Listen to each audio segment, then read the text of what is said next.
আমরা বলেছি নেতৃত্বের বিকাশ। গোলামির অপরপিঠ নেতা। নেতা নন মানে গোলাম, গোলাম নন মানে নেতা। তাহলে আমরা এখন গোলাম মানে আমরা নেতা নই, নেতা হতে হবে। নেতা হলে গোলামি কেটে যাবে। এখন বিশ্বের নেতা অন্যরা আছে, আমরা বিশ্বের গোলাম আছি। বিশ্বের নেতা হলে আমাদের গোলামি কেটে যাবে, অন্যরা গোলাম হবে। তো আমরা যদি বিশ্বের নেতা হতে চাই তাহলে নেতৃত্বের বীজ কি রোপণ করলে নেতা তৈরি হবে, কি বপন করলে ধানের চারা অমুকের চারা এগুলো কোনটা রোপণ করলে কি হয় খুব ভালো জানেন। তো কি রোপণ করলে কি বপন করলে নেতা তৈরি হবে, সেটার নাম ন্যায়পরায়ণতা, সেটার নাম সত্যবাদিতা, সেটার নাম আমানতদারিতা, সেটার নাম ধৈর্যশীলতা। এই তিন চারটে দিয়ে নেতা তৈরি হয়। পৃথিবীতে যত নবী রাসূল এসেছে সকল নবী রাসূল জন্মগত সত্যবাদী, আমানতদার, ন্যায়পরায়ণ এবং ধৈর্যশীল। কিন্তু আমাদের মুসলমানদের অবস্থা হচ্ছে আলেম ওলামা থেকে শুরু করে আমরা নিজেরা থেকেও শুরু করে যে আমরাও নেতৃত্বের অযোগ্য। আমরা নিজেরা থেকে শুরু করে সবাই থেকে শুরু করে আমি বলতেছি যে মুসলমানদের আজকের সবচেয়ে বড় সমস্যা কি, মুসলমানেরা মুনাফিক অবস্থায় দিন পার করছে। লাম্মা ইয়াদখুলিল ঈমান ফি কুলুবিহিম, অন্তরে ঈমান প্রবেশ করেনি। বাহ্যিক ইসলাম নিয়ে মনে করছে নিজে ধোঁকা দিচ্ছে, আল্লাহকে ধোঁকা দিতে যাচ্ছে, পরকালকে ধোঁকা দিতে যাচ্ছে। বাহ্যিক ইসলাম কি? পাঁচটা, তার মধ্যে চারটা, সালাত, সিয়াম, হজ, জাকাত। এই সালাত, সিয়াম, হজ, জাকাত মদিনায় হিজরতের পর ফরজ হয়েছে। তাহলে মদিনায় হিজরতের আগে 13 বছর আল্লাহ নবী সাহাবিদের কি শিখালো? সালাতি যখন নাই, সিয়ামে যখন নাই, হজই যখন নাই, জাকাতি যখন নাই, তাহলে মক্কার 13 বছর করলো কি? মক্কার 13 বছর ইমান বিল গায়েব শিখিয়েছে, ওটা আসল। মক্কার 13 বছর ইমান বিল গায়েব শেখানো হয়েছে, সত্যবাদিতা, ন্যায়পরায়ণতা, আমানতদারিতা, ধৈর্যশীলতা শেখানো হয়েছে, নেতা বানানো হয়েছে। তারপরে যখন মাঠ রেডি হয়ে গেছে তখন তার উপরে এসেছে সালাত, সিয়াম, হজ, জাকাত। এখন সালাত, সিয়াম, হজ, জাকাত তো অবশ্যই আদায় করতে হবে, কিন্তু দুঃখজনক হলো সত্য আমরা এই বাহ্যিক এবাদতগুলোকে নিজেকে ধোঁকা দেওয়া, আল্লাহকে ধোঁকা দেওয়া, মানুষকে ধোঁকা দেওয়ার মাধ্যম বানিয়েছি। নিজেকে ধোঁকা দেওয়ার মাধ্যম কি? যাক, যা সুদ ঘুষ করলাম এবার হজ করে সব গুনাহ মাফ করে নিই, এটা নিজেকে ধোঁকা দেওয়া। তাহলে ওসি, ডিসি, এসপি, মন্ত্রী, মিনিস্টার, এসিল্যান্ড, সাব রেজিস্ট্রার, যে যেখানে ব্যবসায়ী, যে যেখানে দায়িত্ব পালন করতেছে, তার 50%-এরও বেশি নামাজি, তার 60-70%-এর বেশি হয় একবার দুইবার ওমরা করেছে, 2-3 বার হজ করেছে, তার 100% অন্তত কোনো মসজিদ, মাদ্রাসা, কোনো কমিটি, জালসা কমিটি এগুলোর সাথে যুক্ত আছে। কিন্তু ওর দায়িত্বের জায়গায় যখন বসতেছে তখন মিথ্যুক, ওর দায়িত্বের জায়গায় যখন বসছে তখন দুর্নীতিবাজ, ওর দায়িত্বের জায়গায় যখন বসে তখন আমানতের খেয়ানতকারী। তাহলে সে মুনাফিক। লাম্মা ইয়াদখুলিল ঈমানু ফি কুলুবিহিম, এটা অসম্ভব, জেনে নেন এটা অসম্ভব যে একটা অন্তরে ঈমান বিল গায়েবও থাকবে, মানে আল্লাহর উপর ঈমান, ফেরেশতার উপর ঈমান, পরকালের উপর ঈমান থাকবে, আবার ওই অন্তরে মিথ্যাও প্রবেশ করবে, দুর্নীতিও প্রবেশ করবে, ধোঁকাও প্রবেশ করবে, এটা অসম্ভব। এক অন্তরে এই দুটো একত্রিত হবে না। লা ঈমানা লিমান লা আমানাতা লাহু। তাহলে ওই অন্তরে ঈমান প্রবেশ করেনি, বাহ্যিক আমল আছে, আর সে অন্তরের দিক থেকে মুনাফিক। এটা হলো আজকের মুসলমানদের সবচেয়ে বড় সমস্যা।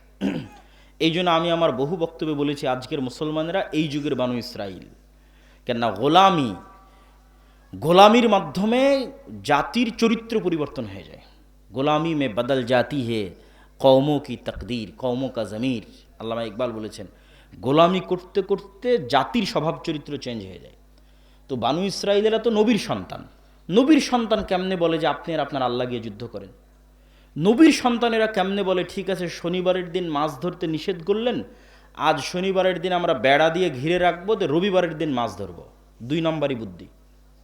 তো নবীর সন্তান, তাহলে নবীর সন্তানেরা এই 2 নম্বরই বুদ্ধি শিখলো কোথায়? যখন ফেরাউনের 300-400 বছর গোলামি করেছে, গোলামি করতে করতে স্বভাব চরিত্র পরিবর্তন হয়ে গেছে। কিন্তু মুসা আলাইহিস সালামকে আল্লাহ ওই গোলামদের সাথে বড় করেনি। মুসা আলাইহিস সালামকে আল্লাহ বড় করেছে ফেরাউনের বাড়িতে, যাতে মুসা আলাইহিস সালামের মধ্যে এগুলো চুরি, চামারি, বাটপারি, দুর্নীতি, 2 নম্বরই, মিথ্যা এগুলো প্রবেশ না করে, যাতে মুসা আলাইহিস সালাম আত্মমর্যাদা, আত্মসম্মান, সত্যবাদিতা, ন্যায়পরায়ণতা, আমানতদারিতা, ধৈর্যশীলতা এগুলো গুণে নেতা হয়। তো মুসা আলাইহিস সালাম ফেরাউনের বাড়িতে বড় হয়ে হলেন নেতা। এবার নেতার সাথে পুরো কওম গোলাম। কেন? এই কওম 300 বছর থেকে গোলামি করতেছে, 400 বছর থেকে গোলামি করতেছে, যাদের রক্তের মধ্যে মিথ্যা, ধোঁকা, দুর্নীতি ঢুকে আছে। তাহলে এই জাতিকে নিয়ে এক নেতা কেমনে চলবে? চলতে পারেনি। এক মুসা আলাইহিস সালাম মাত্র নেতা, বাকি সবার মেন্টালিটি গোলাম। পদে পদে মুসা আলাইহিস সালামকে তারা বাধা দিয়েছে। শেষ পর্যন্ত মুসা আলাইহিস সালাম বিরক্ত হয়ে আল্লাহকে বলেছে, আল্লাহ এই জাতির দায়িত্ব আমি পালন করতে পারবো না, আমাকে উঠিয়ে নেন। কেন? নেতা একমাত্র ছিল মুসা আলাইহিস সালাম, কারোর মধ্যে নেতৃত্বের গুণ ছিল না।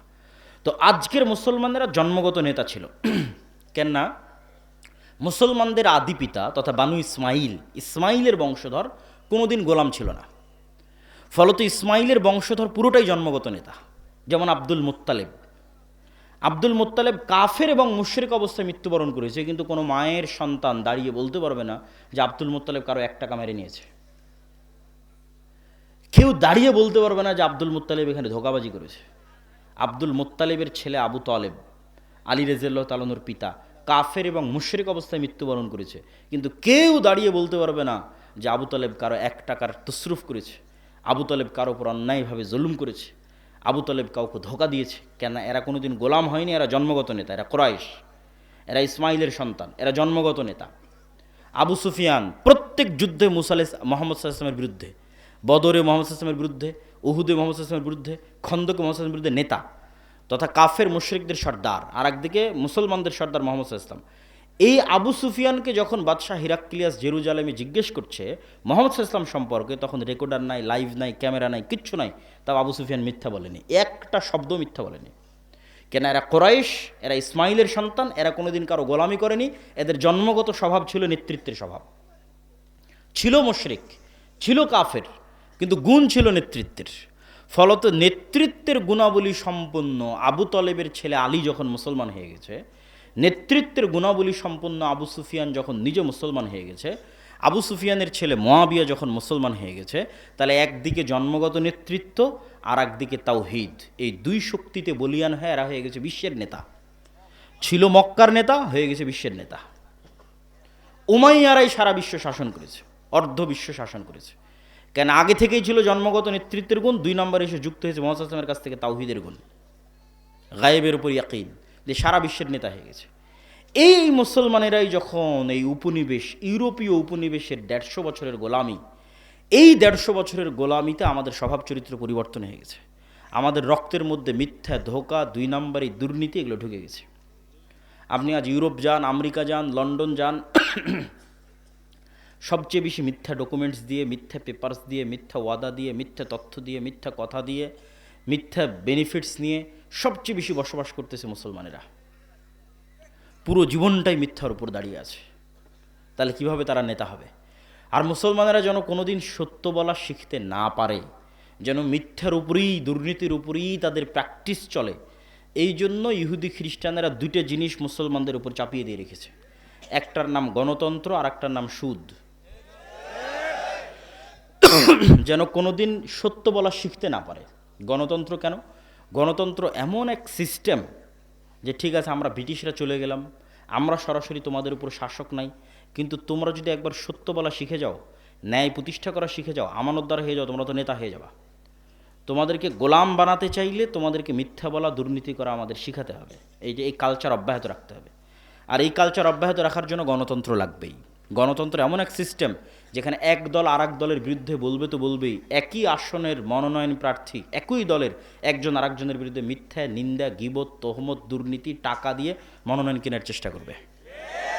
তাহলে যতজন এমপি পদে দাঁড়িয়েছে এরা আল্লাহর দৃষ্টিতে গায়েবের লজিকে গোলাম। হতে পারে নেতা, হতে পারে এমপি, কিন্তু গায়েবের লজিকে এরা সব কি বলেন তো? গোলাম, কৃতদাস। কেন? শুরুটা হয়েছে মিথ্যা এবং দুর্নীতিতে, এরা নেতা হতে পারবে না। এই মিথ্যুক দুর্নীতিবাজ এমপি, মন্ত্রী, মিনিস্টার যখন দেশের দায়িত্ব নেবে, তখন ও ভারত আর আমেরিকার টাকার কাছে বিক্রি হয়ে যাবে। কেননা ওই জন্যই ওকে তৈরি করা হয়েছে।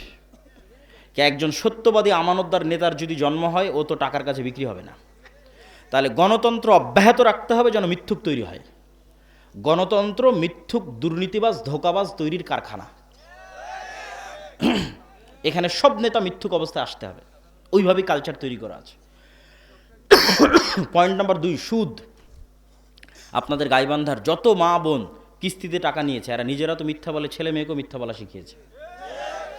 যে বলো বাড়িতে নাই, বলো কাল দিব, এই সমস্যা, ছেলে মেয়েকেও মিথ্যা বলা শিখিয়েছে। এটা আমি বলিনি, রাসূল সাল্লাল্লাহু আলাইহি ওয়াসাল্লাম বলেছে যে মানুষ যখন কর্জ নেওয়া শুরু করে, মিথ্যা বলা শুরু করে। আর মিথ্যা বললে আর নেতা হওয়া যাবে না, মানে গোলামির জিঞ্জির আর ভাঙবে না। কেন? গায়েবের লজিকে নেতৃত্বের গুণের একমাত্র শুরুর রাস্তাই হচ্ছে সত্যবাদিতা, আমানতদারিতা, ন্যায়পরায়ণতা, ধৈর্যশীলতা। তাহলে আপনি নেতা হতে চান, গোলামির জিঞ্জির ভাঙতে চান, এই গুণগুলো লাগবে। এই গুণগুলো ছাড়া সম্ভব নয়।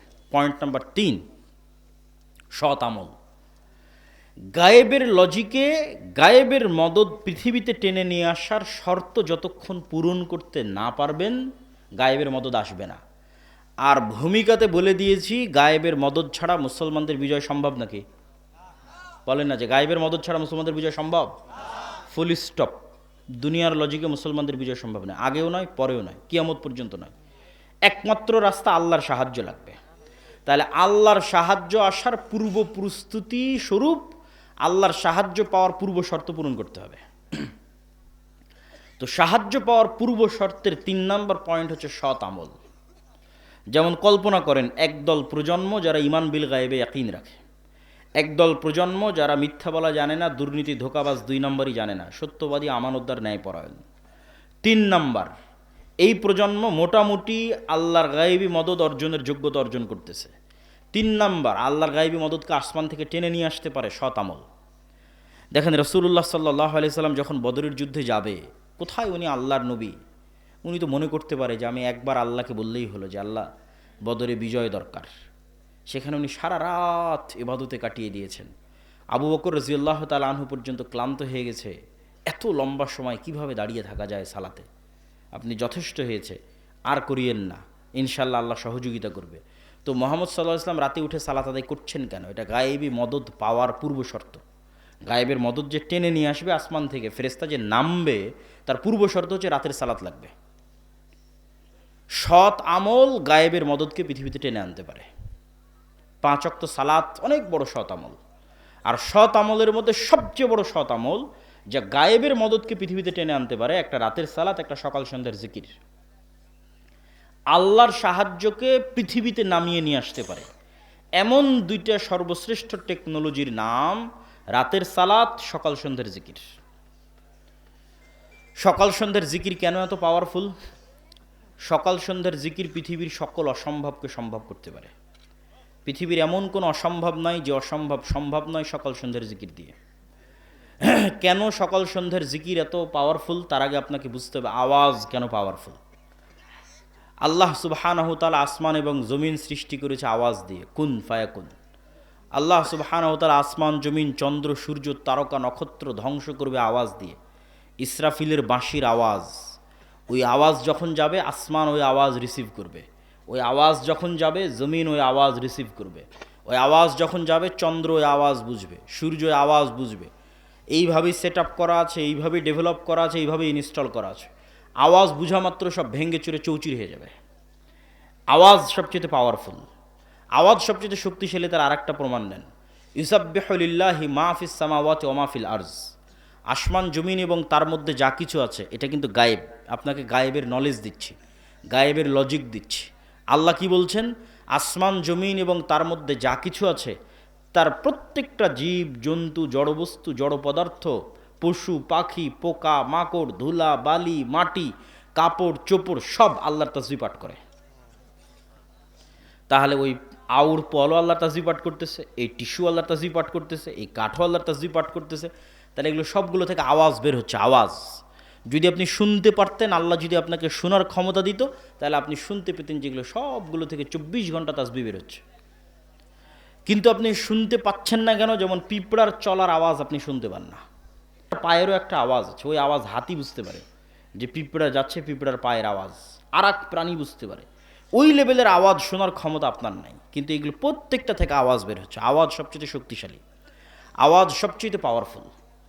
এবং আওয়াজ সবচেয়ে শক্তিশালী এবং সবচেয়ে পাওয়ারফুল দেখেই আল্লাহ অতীতে যত নবীকে যত মজেজা দিয়েছেন, সকল মজেজার চাইতে সবচেয়ে পাওয়ারফুল কোরআন। মুসা আলাইহিস সালামের লাঠির চাইতে কোরআন পাওয়ারফুল। ঈসা আলাইহিস সালামের মৃতকে জীবিত করার চাইতে কোরআন পাওয়ারফুল। কেননা কোরআন সরাসরি আল্লাহর নিজের আওয়াজ। বলেন আল্লাহু আকবার। কোরআন সরাসরি আল্লাহর নিজের সাউন্ড, আল্লাহর আওয়াজ। এর চাইতে পাওয়ারফুল আর কিছুই নেই পৃথিবীতে, এর চেয়ে শক্তিশালী আর কিছুই নেই পৃথিবীতে। সম্মানিত উপস্থিতি, বক্তব্যের শেষের দিকে যাওয়ার আগে এখানে গুরুত্বপূর্ণ আরও কয়েকটা কথা। এই যে আজকে আমরা আপনাদের প্রোগ্রামে এসেছি, এই প্রোগ্রামে আসা বাংলাদেশের 600 উপজেলায় এক বছরে যাওয়া সম্ভব নয়। 100টাও যদি প্রোগ্রাম করি তাও 6 ভাগের 1 ভাগে যাওয়া সম্ভব। তারপরে এবার গাইবান্ধা তো অনেক প্রোগ্রাম নেওয়া আছে, কিন্তু এগুলো একটাও স্থায়ী সম্পর্ক নয়। এই 1 ঘন্টার বক্তব্য দিয়ে আমি আপনাকে কি শিখাবো? না দোয়া, না কালাম, না অজু, না সালাত, কিছুই শেখানো সম্ভব নয়। দিনের মৌলিক বেসিক জ্ঞান শেখার জন্য অবশ্যই মসজিদ ভিত্তিক মক্তব তৈরি করতে হবে। আব্দুর রহিম বিন আব্দুর রাজ্জাকও আপনাদের এই শাখাটা অঞ্চলে মক্তবের সফর দিয়ে গেছে।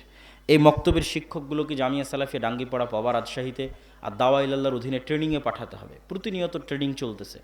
এখন পর্যন্ত প্রায় 700 মক্তব ট্রেনিং নিয়েছে। এই মক্তবগুলোর মধ্যে আন্তঃমক্তব প্রতিযোগিতা হচ্ছে, যেটা এনটিভিতে রমজানে প্রচারিত হবে। প্রায় 50 থেকে 60 লক্ষ টাকা বাজেট। এগুলোতে কোনো মাদ্রাসার ছাত্র অংশগ্রহণ করবে না, আপনাদের গ্রামের মক্তবের ছেলেমেয়েরা অংশগ্রহণ করবে। এই স্থায়ী সম্পর্কটা খুব জরুরি। এই একদিনের বক্তব্যে আমি শান্তি পাই না, কিন্তু যখন কল্পনা করি যে আমি দিন শেখানোর জন্য যে বইটা লিখেছি, তালিমুদ্দিন বা আদর্শ শিক্ষা, মক্তবের বাচ্চাদের দিন শেখানোর জন্য, ওইটার থেকে প্রতিদিন যদি কোনো মক্তবে কেউ দিন শেখানোর চেষ্টা করে, আমার বিশ্বাস ওই বাচ্চার মগজে মৃত্যু পর্যন্ত দিন স্থায়ীভাবে গেঁথে যাবে। ওইটা আমার কাছে, আমার নিজের কাছে প্রশান্তিদায়ক, যেটা একটা সাদাকায়ে জারিয়া। আমাদের কায়দা থেকে ট্রেনিং নিয়ে এসে যদি কোরআন পড়ায়, ওটা একটা সাদাকায়ে জারিয়া। এখানে আর আমি কতটুকু সাদাকায়ে জারিয়া করতে পারবো? এই মক্তবগুলোর সাথে সম্পৃক্ত হতে হবে। 2 নম্বর, আমাদের সাথে অসংখ্য মাদ্রাসা আল জামিয়া সালাফের সাথে মুআদালাভুক্ত হিসেবে পরিচালিত হচ্ছে। আজকেরটাও যেমন আছে, আশেপাশে আরও কয়েকটা শিক্ষা প্রতিষ্ঠান আছে, এবং সরাসরি নিবরাস ইসলাম রিসার্চ ফাউন্ডেশন বা আল জামিয়া সালাফের হয়ে সরাসরি আমাদের পরিচালনায় তালুক ঘোড়াবান্ধা, যেটা সালাফিয়া রহমানিয়া মাদ্রাসা, এটাও আপনাদের কাছে, সেখানেও প্রোগ্রাম আছে। 18 তারিখ শাইখ আব্দুর রাজ্জাক বিন ইউসুফ আসবে ওই প্রোগ্রামে। এই প্রতিষ্ঠানগুলোর সাথে আপনাদের সম্পৃক্ততা বাড়াতে হবে। 3 নম্বর হচ্ছে, আমাদের যে বই পুস্তকগুলো আছে, যেমন আজকে যে বক্তব্যটা দিচ্ছি, যে বক্তব্যটা শেষ করব, এই বক্তব্যটা পুরোটাই লিখিত আকারে আল্লাহর পথে যাত্রা বয়ে আছে। হয়তো এতটা এইভাবে একটার পর একটা যেভাবে বলতেছে এইভাবে নাই, কিন্তু সবগুলোর দলিল সহ লিখিত আকারে আল্লাহর পথে যাত্রা, যেটা নতুন বই, এটা ঈমান বিল গায়বে ইয়াকিন তৈরি করার জন্যই লেখা। আজকে এই বইটা সম্ভবত নাই, কেন বইটা শেষ হয়ে গেছে, বাজারেই নাই। এই বইটা অনলাইন থেকে খুঁজে আপনাদের অর্ডার দিয়ে বইটি পড়ার উদাত্ত আহ্বান জানাচ্ছি। পাশাপাশি শাইখ আব্দুর রাজ্জাক বিন ইউসুফের যে বইগুলো আছে, উপদেশ, সালাতের বই, দোয়ার বই, এই বইগুলোকে আপনারা মূল্যায়ন করবেন। এবং 1000 প্রশ্নোত্তরের একটা বই আছে, ফতোয়ার, যেখানে তায়াম্মুম বলেন, অজু বলেন, ফরজ গোসল বলেন, হাইজ নেফাস বলেন, সালাত বলেন, সালাতের একদম শেষ পর্যন্ত 1000 প্রশ্নোত্তর। এমন কোনো প্রশ্ন নাই যার উত্তর নাই। এই বইগুলোকে আপনারা মূল্যায়ন করবেন, আর যেটা মূল্যায়ন না করে যেতে পাবেন না, সেটার নাম মাসিক আল ইতিসাম। এই এত ব্যস্ততার মধ্যে, প্রতিদিন এত প্রোগ্রামের মধ্যে আমি নিজে 3টা প্রবন্ধ লিখি মাসিক আল ইতিসামে। একটা সম্পাদকীয় লিখি, একটা মিন্নাতুল বাড়ি লিখি, একটা স্বাভাবিক একটা প্রবন্ধ লিখি। এই মাসিক আল ইতিসাম যদি আপনারা মূল্যায়ন না করেন, তাহলে আপনাদের সাথে আমাদের স্থায়ী যোগাযোগ নাই। আপনারা যারা শিক্ষিত মানুষ, পড়তে চান, আমাদের লাস্ট পয়েন্ট শিক্ষা এবং জ্ঞান, সেটা সম্পর্কে বলবো, তখন বুঝবেন শিক্ষা জ্ঞানের গুরুত্ব কী। তো এই মাসিক আল ইতিসামকে মূল্যায়ন করবেন। আমরা কি বলছিলাম? সকাল সন্ধ্যার জিকির পৃথিবীর এমন কোনো অসম্ভব নাই যা সম্ভব করতে পারে না। সকাল সন্ধ্যার জিকির এমন কোনো অসম্ভব নাই যা সম্ভব করতে পারে না। যেমন জাকারিয়া আলাইহিস সালাতু ওয়াস সালাম বলছেন, আল্লাহ আমার সন্তান দরকার, বন্ধা স্ত্রী, তিনি বৃদ্ধ, কেমনে সম্ভব এই অসম্ভবকে সম্ভব করা? আল্লাহ বললেন, এই অসম্ভব সম্ভব হওয়ার রাস্তা হচ্ছে তুমি সকাল সন্ধ্যায় জিকির করবা। জিকির আওয়াজ তৈরি করে। এবং জিকিরের সবচেয়ে মজার পার্ট কি জানেন? জিকিরের সবচেয়ে মজার পার্ট, দোয়া তো আমরা সবাই করি, দোয়াতে নিজের স্বার্থটা বেশি থাকে, আর জিকিরে কিন্তু কিছুই চাওয়া থাকে না। আপনি বললেন লা ইলাহা ইল্লাল্লাহ, এর মধ্যে কি চাওয়া আছে? কিছুই চাওয়া নাই। আপনি বললেন লা ইলাহা ইল্লাল্লাহু ওয়াহদাহু লা শারীকা লাহু লাহুল মুলকু ওয়া লাহুল হামদু ওয়া হুয়া আলা কুল্লি শাইইন কাদির, এর মধ্যে কি চাইলেন? কিছু চাননি। আপনি বললেন লা হাওলা ওয়ালা কুওয়াতা ইল্লা বিল্লাহ, এর মধ্যে কি চাইলেন? কিচ্ছু চাননি।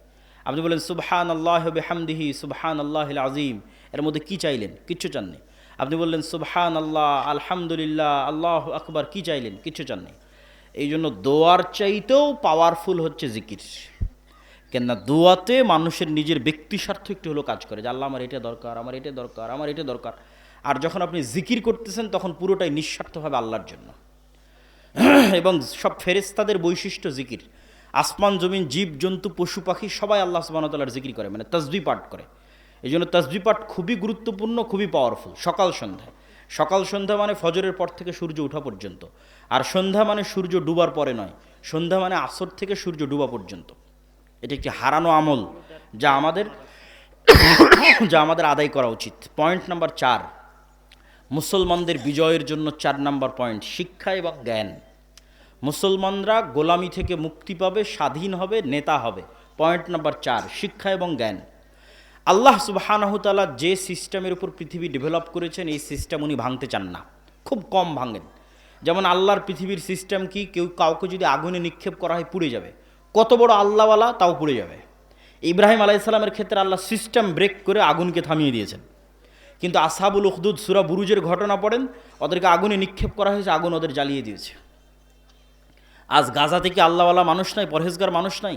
আফগানিস্তানে কি আল্লাহওয়ালা পরহেজগার মানুষ ছিল না? আল্লাহ তার সিস্টেম ব্রেক করেন না। এই সিস্টেমের উপর পৃথিবী ডেভেলপ করা আছে। ছুরি দিয়ে যদি একটা আল্লাহওয়ালা মানুষকেও কাটা হয় কেটে যাবে, একটা পরহেজগার মানুষকেও কাটা হয় কেটে যাবে, কেন ছুরি ওই কাজের জন্যই তৈরি করা আছে। তাহলে পৃথিবী আল্লাহ ডেভেলপ করেছে, পৃথিবীতে আল্লাহর সুন্নাত এটা যে জ্ঞানী হবে ওর ক্ষমতা। এই সিস্টেম যদি একটা ইহুদিও ফলো করে, আল্লাহ ওকে বলবে না যে তুই ইহুদি এই জন্য তোকে নামিয়ে দিচ্ছি, না। এই সিস্টেম যদি একটা হিন্দু ফলো করে, আল্লাহ বলবে না তুই হিন্দু, তোকে নামিয়ে দিলাম, না। যে জ্ঞানী হবে সে ক্ষমতা পাবে। ও হিন্দু হলেও ক্ষমতা পাবে, ও ইহুদি হলেও ক্ষমতা পাবে, ও খ্রিস্টান হলেও ক্ষমতা পাবে। কেন এই লজিকের উপর পৃথিবী দাঁড়িয়ে আছে? কেন স্বয়ং আল্লাহ নিজে জ্ঞানী। আল্লাহ সুবহানাহু ওয়া তাআলা দুনিয়ার মানুষকে বলেনি যে এই গায়বান্দার মানুষেরা তোমরা আল্লাহর ইবাদত করো, কেননা আল্লাহ কিছুই জানে না, বলেন নাউজুবিল্লাহ। এটা বলেছে নাকি আল্লাহ? আল্লাহ বলেছে তোমরা আল্লাহর ইবাদত করো, আল্লাহ এত জানে যে তোমাদের অন্তরের খবরও জানে। তাহলে জ্ঞানী হওয়া কার গুণ? জোরে বলেন, জ্ঞানী হওয়া কার গুণ? আরো জোরে বলেন, জ্ঞানী হওয়া কার গুণ? আল্লাহর গুণ। আপনি মুসলমান জাহেল থাকবেন আর আল্লাহ আপনাকে ক্ষমতা দিবে? অসম্ভব। এই লজিকের উপর আল্লাহ পৃথিবী দাঁড় করাননি। জ্ঞানী হওয়া আল্লাহর গুণ। পয়েন্ট নাম্বার 2, জ্ঞানে ক্ষমতা পাওয়া যায় তার 2 নম্বর দলিল। ওয়াইজ কুলনা লিল মালাইকাতি ইসজুদু লি আদম ফাসাজাদু ইল্লা ইবলিস ওয়াইজ ক্বালা রাব্বুকা লিল মালাইকাতি ইন্নী জাইলুন ফিল আরদি খলিফা। আল্লাহ ফেরেশতাদের ডাক দিয়ে বললেন আদমকে সৃষ্টি করব। আদমকে সৃষ্টি করার পর ফেরেশতাদের বললেন আদমকে সিজদা করতে হবে। ইবলিস বলল আদমকে সিজদা করতে পারবো না, কেননা আদম মাটির তৈরি, আমি আগুনের তৈরি। ইবলিসের প্রশ্নই ভুল, ইবলিসের প্রশ্নই ভুল। কেননা ইবলিসের প্রশ্ন হচ্ছে ইবলিস আগুনের তৈরি হয়ে মাটির তৈরি, আদমকে সিজদা দিবে না। যদি কি থেকে তৈরি হয়েছে এটাই লজিক হয়, তাহলে ইবলিসের চেয়েও শ্রেষ্ঠ জিনিস দিয়ে ফেরেশতারা তৈরি হয়েছে, এটা হচ্ছে নূর। কথা মানে আমার বুঝতে পারেননি?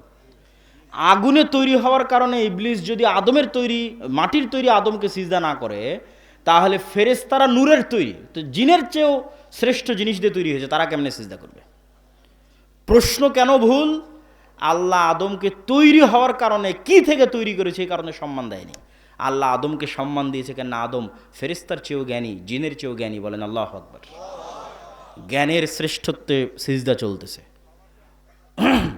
জ্ঞানের শ্রেষ্ঠত্বে সিজদা চলতেছে। ফেরেশতাদের চেয়ে জ্ঞানী, জিনের চেয়ে জ্ঞানী। কি দিয়ে তৈরি হয়েছে এটাতে নয়।